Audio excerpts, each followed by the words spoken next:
हो राजधानी, राजधानी। मालेगांव शहर में 24 जनवरी के रोज़ जो मदीना मस्जिद के सामने से शाबान भाई और हमारी टीम ने वहाँ से ये बुज़ुर्गों को नहला धुलाकर और सिविल हॉस्पिटल में एडमिट करवाया था। ये हज़रत ने उस वक्त हमसे कहा था कि यार मेरी इतनी गंदगी की वजह से हो सकता है मुझे मौत नहीं आ रही है, अगर मुझे आप लोग नहला दोगे तो हो सकता है मुझे मौत आ जाए। इन्होंने वहाँ पर बुलाकर जब हम लोगों से कहा था तो हमारे बदन से रोंगटे खड़े हो गए थे। आज बरोज़ बुध सुबह 11 बजे के करीब में आज इनका इंतकाल सिविल हॉस्पिटल के अंदर हो गया है। सिविल हॉस्पिटल में हम लोगों ने इनकी 12-15 दिन देखरेख की। 8 दिन से तो तकरीबन इन्होंने खाना पीना छोड़ दिया था और चाय और पानी के ऊपर ही रह रहे थे, लेकिन आज बुध के रोज़ इनका इंतकाल हो गया है। इंतकाल के बाद हम लोगों ने सिविल हॉस्पिटल में इनका जो भी पेपर का प्रोसीजर है वो करके और आयशा नगर कब्रिस्तान में लाकर अभी इनको नहला धुला कर कफना कर और अभी जाकर इंशाल्लाह इनको दफना देंगे। बड़े अफसोस की बात है कि इनके 2 बच्चे वो मालेगांव शहर में रहते हैं। उन्होंने 2 बच्चों का नाम मुझसे कहा था, लेकिन पता वगैरह मुझे मालूम नहीं था। उसके बाद हम लोगों ने वीडियो वायरल की थी कि कोई भी तरीके से इनके बच्चे मालेगांव शहर में मालेगांव सिविल हॉस्पिटल में आकर और इनको देख ले ताकि आखिरी उनके बच्चों की मुलाकात इनसे हो जाए। 12-15 दिन गुजर जाने के बाद भी उनके बच्चे सिविल हॉस्पिटल में नहीं आए। किसी वजह से शायद वीडियो मिली या नहीं मिली, लेकिन ये वीडियो आप लोगों तक पहुंचाने का मकसद ये है कि कम से कम इनके बच्चों तक ये बात पहुंच जाए कि इनके वालिद साहब का अब इंतकाल हो गया है, वो इस दुनिया में नहीं रहे।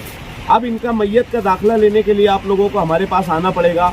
इसलिए आना पड़ेगा क्योंकि आगे जितने भी प्रोसीजर है आपको, एक तो ज़मीन अगर इसकी हो तो नाम पे करने के लिए, या इनकी जो भी जायदाद हो वो नाम पे करने के लिए, या आधार का अपडेट वगैरह जो भी आपको लगे आगे, उसके लिए मैयत दाखिले की ज़रूरत पड़ती है और आप लोगों को हमारे पास आना पड़ेगा। तो 15 दिन के बाद इनका इंतकाल हो गया है और इनका नाम था शकील अहमद अंसारी। इन्होंने इनका नाम कहा था, पहले बोला था कि मैं चूना भट्टी में रहता था, उसके बाद मैं मर्चेंट नगर में रहने के लिए आया। तो अभी तक इनके घर वाले जो इनके बच्चे हैं वो हम लोगों तक नहीं आए। तो आज हम बुध का रोज़ है, आज इनको आयशा नगर कब्रिस्तान में तदफीन के लिए लाए हैं और तदफीन करने के बाद जो भी गुजारिश करते कि इनकी मग़फ़िरत के लिए दुआ करें और अल्लाह पाक इनको जन्नतुल फिरदौस में आला से आला मकाम अता फरमाए।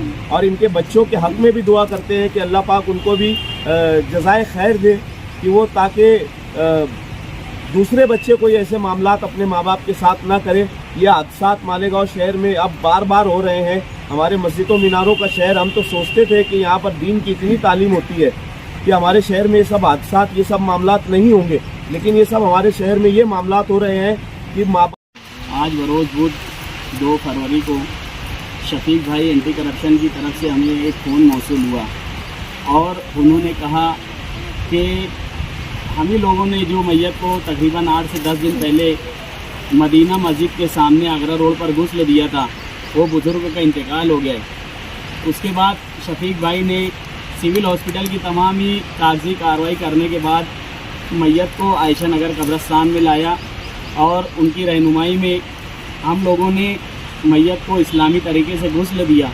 गुस्ल देने के बाद अभी नमाज जनाजा अदा की जाएगी, उसके बाद तदफीन होगी।